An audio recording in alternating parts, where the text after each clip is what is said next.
Welcome to our creative ecosystem. Do join us for some artistic logout, online biz support, and inspiring interviews. My mission is to popularize Polish handmade and support crafting businesses. And I do it via handmade workshops and business coaching for other crafting artists.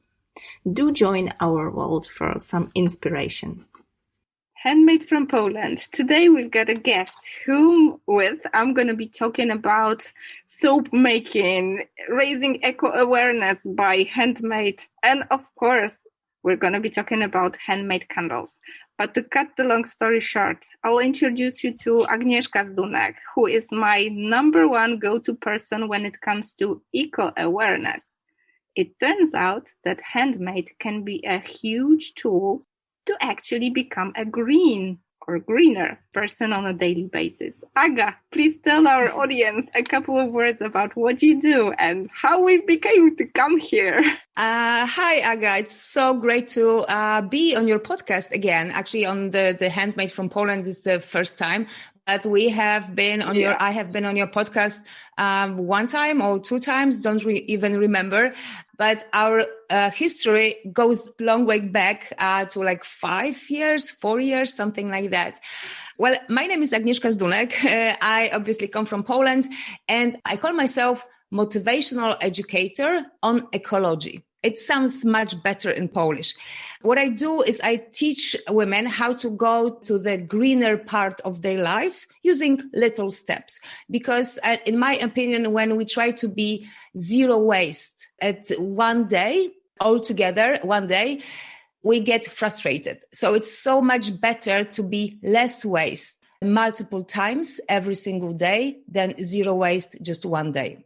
Yeah, and that's what I do. That's a great approach to this topic. I must admit that I'm a, walking and breathing testimonial to what you do.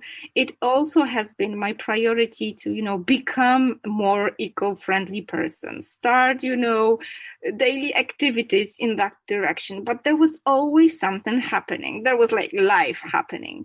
And you were the one showing me that there are so many little things that we can do on daily basis from day one, from minute one, that actually will start the whole process. Then we're no longer stuck in this overthinking mode, doing nothing because we're not perfect in our action. We're just, beginning the process. That it's a, ongoing thing.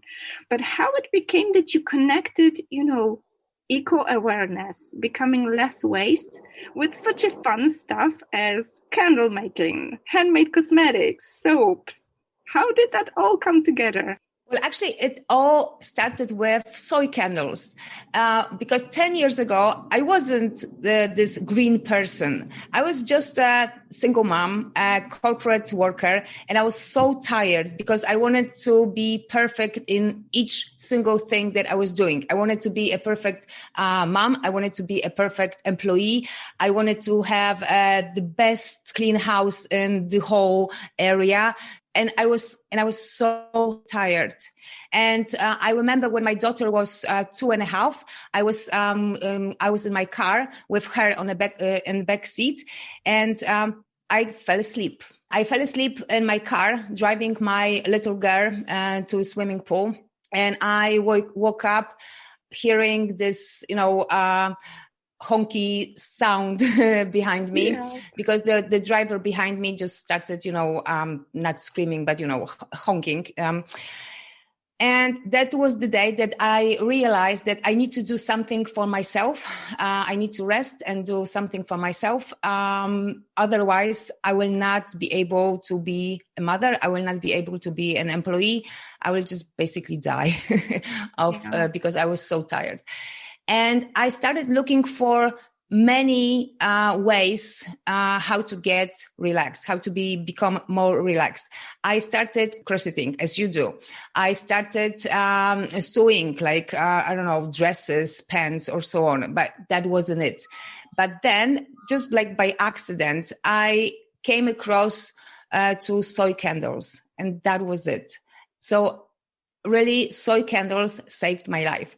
And I started making soy candles and then cosmetics and then soaps. And then when I knew how to make all of those things, I started teaching other women. And that's how it all began. Yeah, you basically cracked the recipe for, handmade spa. Like, you burn those really toxic-free and beautifully smelling candles. You get all those, natural scents and natural ingredients. So, you can burn them with your kids on board, right? Yeah. And then you can actually create your own cosmetics. So you can overuse them because, they're safe. They won't do harm. Neither you or the child, right? And how it become that you connected that to, being aware, eco-aware, because that was like a jump, right? I remember you from leading, handmade workshops, soap workshop, cosmetic workshops, but I see how you're educating people about, making your own soap is actually really eco-friendly, right? And you kind of smuggle in those, eco-friendly news there. Yeah, exactly. I don't remember how it started with me. It was like a very natural process. So while making soy candles, I started reading about palm oil. How is it the disaster to environment? When I was making soaps, I realized that what we call soaps, what we buy in stores that we call soaps, are really not soaps at all. And so my awareness grew like day by day, slowly but constantly. And that's how I teach my girls or my participants, I call them my girls, how to handle it day by day, not to be overwhelmed with all the information coming from all over. Because when you see such beautiful pictures on Instagram or Pinterest or Facebook, and you get so frustrated because this woman is doing that, this man is doing this, and so on, and I'm not doing anything. So if I cannot do all of those things at once, I will just stop and do nothing. And that's the approach that I tell the girls not to do it. Just take day by day, step by step, and you will become green. Exactly. That's it. That's the whole recipe. Exactly. And I also introduced you to my community because I'm so convinced that you're like a poster girl for what we have in Poland. It's so oftentimes that when we become moms, we have this long break, like professional break, and we actually have a time to ask ourselves a question. Maybe I would like to do something different in my life. And it's really oftentimes that those handmade small businesses crop out somewhere around becoming a mom. But you are this example of a person that didn't drop out after, 1 year or 2 years, because it's really, really popular that once we get to know how difficult it is to handle your own business, especially based on, handmade crafting skills, which is not really a first thing need when you think of it. How did it become that you stuck on it? You mentioned you come from this corporate world, but you dropped it. And somehow you became a real entrepreneur who is like now a role model to many, right? How did it all become? Well, I didn't become entrepreneur at once. So I started my business in 2013, but I was consulting freelancer. You may call it, because I'm an English graduate. So basically I can go to school and teach kids English, but I hated it. I used to be a teacher for a few years, but I really hated it. But then I'm an expert. I'm a European Commission expert, how to review projects, grants and so on. So I started my company as this grants expert. But at that time already, I was making soaps and I was making candles. I was making cosmetics. And I started to think, I want to teach other women how to do it. So I organized one workshop. I organized the second one, the third one, and it happened. It just happened. But I remember it was 2 years ago or 3 years ago. Yeah, it was 3 years ago that I decided that either this will be only my hobby, or I will grab it and think about it seriously. And that's what I did. I dropped all of those unnecessary things and focus. And focus is the word that I use all the time, because focus and content is the word, or two words are the two words that really help me going when I'm so tired, because I'm tired all the time, because running a business in Poland is not easy. It's not an easy thing. So I'm tired. I'm frustrated all the time, even though I'm laughing all the time and smiling. But I'm tired. But when I recall this word focus, I'm on my way again. Yeah, that's a great message. I think both of us, we kind of fit to this model, like handmade artists in Poland. Those are majority of them, they are women, because they kind of rediscovered their passion to, doing something tangible with their hands. And then they crashed to this wall of, difficulties while leading the business, like real business, being entrepreneur.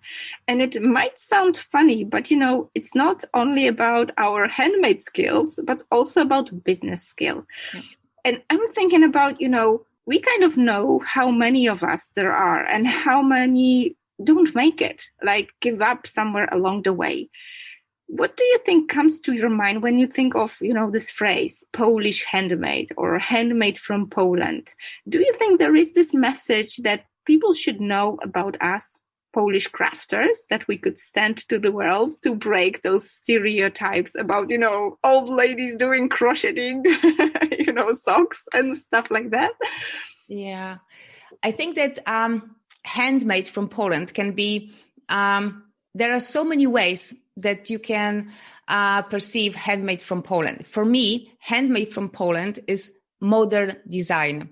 That's what I call it. We live in the 21st century. So Polish design is not something that comes from 18th century. Mm. We live in 2021 and our design is modern. Our people or women who are handmade are modern. And this is a very fresh and new thing that comes right now, that is coming or it is happening right now in Poland.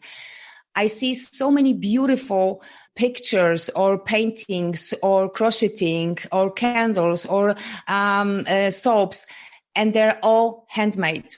Yeah. And this is a very broad area that we can talk about. Yeah. Yeah, that's a great message. So if you're there listening to our talk, thinking about, Poland, is this like polar bears running around on the street? Like, you have to get to know something more about our beautiful country. But do remember that part of our heritage is handmade. And it became this 21st century explosion of creativity, mainly by women. You have to know that. But it's getting way and more popular around the globe. I'll finish here, but I'll leave you with one sentence by Agnieszka. I'm really curious, Agnieszka, what would be the message you would, send to people abroad talking about Polish handmade? Do you think there is something that comes to your mind when it comes to, stereotypes? Just as you said, we're not 18th century anymore. That's modern design. What would be the message for the end to send to our listeners? Just one small thing or one big thing. Just try it out. Polish design is the best in the world, really. Just try it out. Exactly. That's it. Exactly. Thank you so much for today, Agnieszka. We'll link down all the info below, so please do click out and check Agnieszka's stuff. It's really amazing. See you, Aga. Thank you. Bye.